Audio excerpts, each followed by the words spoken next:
ಇದು ವಾಸಿ ಆಗುತ್ತೆ. ಇದು ಮಾತ್ರೆ, ಇದು ತೈಲ ಅಂದ್ಬಿಟ್ಟು, ಮತ್ತೆ ಇದು ಲೇಹ್ಯ ಅಂದ್ಬಿಟ್ಟು 3 ರೀತಿ ಈ ಚಿಕಿತ್ಸೆ ಇರುತ್ತೆ. ಈ ಲೇಹ್ಯ ಮತ್ತು ಈ ಮಾತ್ರೆಯನ್ನ ಬೆಳಿಗ್ಗೆ ಮತ್ತು ಸಾಯಂಕಾಲ ರೋಗಿಗೆ ಊಟದ ಸಮಯದಲ್ಲಿ ಕೊಡ್ಬೇಕಾಗಿ ಬರುತ್ತೆ. ಊಟ ಆದಷ್ಟು ಈಟಿನ ಆಹಾರವನ್ನೇ ಕೊಡ್ಬೇಕಾಗುತ್ತೆ. ಈ ಆಯಿಲ್ ಮಸಾಜ್ ಮಾಡೋದು ಪಾರ್ಶ್ವವಾಗಿರೋ ಯಾವುದು ಅಂಗ ಸ್ವಾಧೀನ ಇರಲ್ಲ ಆ ಭಾಗಕ್ಕೆ ಮಸಾಜ್ ಮಾಡ್ತಾ ಬಂದ್ರೆ, ನಾವು ಹೇಳಿದ ರೀತಿಯಲ್ಲಿ ಪತ್ತೆ ಹರಿಸಿ ಆಹಾರ ಕೊಡ್ತಾ ಬಂದ್ರೆ 1-2 ತಿಂಗಳಲ್ಲಿ ಅದು 90% ಪಾರ್ಶ್ವವಾಯು ಆಗಿದ್ರು ಕೂಡ ಕೋಮಾವಸ್ಥೆಗೆ ಹೋಗಿರೋ ಕೂಡ ಗುಣ ಆಗಿ ಬಹಳ ಚೆನ್ನಾಗಿದ್ದಾರೆ. ಆಮೇಲೆ ಇದು ಗ್ಯಾಸ್ಟ್ರಿಕ್ ಮೆಡಿಸನ್. ಇವತ್ತು ಸರ್ವೇ ಸಾಮಾನ್ಯ ಆಗಿದೆ ಗ್ಯಾಸ್ಟ್ರಿಕ್. ಇವತ್ತು ಆಹಾರ ಕಲಬೆರಕೆ, ಆಯಿಲ್ ಕಲಬೆರಕೆಯಿಂದ ಎಂಥವ್ರು ಚಿಕ್ಕ ಮಕ್ಕಳಲ್ಲೂ ಕೂಡ ಗ್ಯಾಸ್ಟ್ರಿಕ್ ಇದೆ.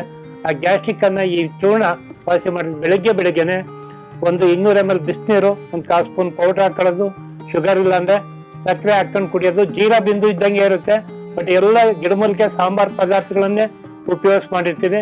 ಪರ್ಮನೆಂಟ್ ಗ್ಯಾಸ್ಟ್ರಿಕ್ ವಾಸಿ ಆಗುತ್ತೆ. ಓವರ್ ಗ್ಯಾಸ್ಟ್ರಿಕ್ ಇದ್ದವ್ರಿಗೆ ಏನಾಗುತ್ತೆ, ಅಲ್ಸರ್ ಆಗಿರುತ್ತೆ, ಅನ್ನನಾಳ ಜೀರ್ಣಾಂಗ ಎಲ್ಲ ಹುಣ್ಣಾಗಿರುತ್ತೆ. ಆ ಹುಣ್ಣು ಬಾಯಲ್ಲೂ ಕೂಡ ಕಾಣಿಸ್ಕೊಳ್ಳುತ್ತೆ, ಖಾರ ತಿನ್ನಕ್ಕಾಗಲ್ಲ ಕೆಲವು ಟೈಮು.